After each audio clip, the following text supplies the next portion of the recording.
یہ قرآن شریف کی ایک آیات ہے سورہ البقرہ کا، جس میں اللہ تعالیٰ فرماتا ہے، جی ایک آیت ہے سورہ البقرہ میں، جس میں اللہ تعالیٰ فرماتا ہے کہ جب کوئی قتل کرتا کسی کو تو اس کے بدلے میں آپ جو آزاد کے لیے ایک آزاد کو مار سکتے ہیں، ایک غلام کے لیے غلام، ایک عورت کے لیے عورت. تو وہ پوچھتی ہے کہ غیر احمدی، بعض غیر احمدی کہتی ہے کہ یہی بنیاد ہے کہ جہاد کرنے کا، کہ یعنی کہ زبردست جہاد کرنے کا، قتل کرنے کا. اس کے ساتھ کوئی تعلق نہیں، اس کو قصاص کہتے ہیں.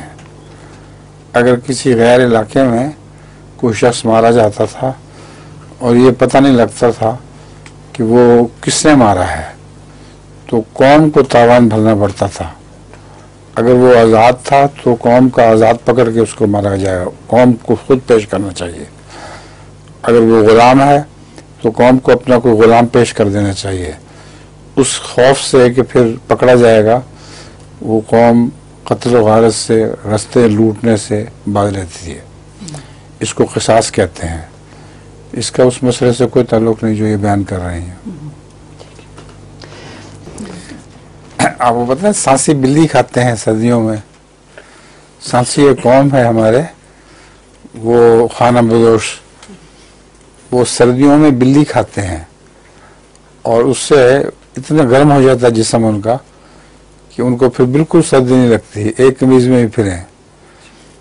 تو ایک سانسی نے ایک دفعہ ایک بلی ماری گلا گھونٹ کے، تو کسی نے دیکھ لیا.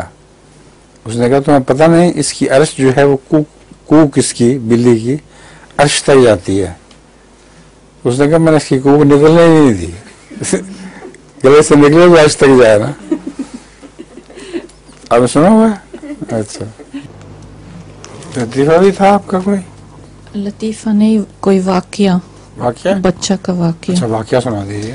ایک عورت تھی، وہ گھر کی صفائی فلیش کے ساتھ، فلیش پرپس کلینر کے ساتھ کرتی تھی. تو ایک دن اپنی چھوٹی بچی کو کہا جاؤ باتھ روم سے فلیش لے کے آؤ تھوڑی سی. تو وہ بچی آ گئی. وہ یہاں انگلینڈ میں ایک کلینر مل جاتا ہے، کیمیکل کلینر، جس کا نام فلیش ہے. اپنی بچی کو کہا باتھ روم سے جا کے فلیش لے کے آؤ.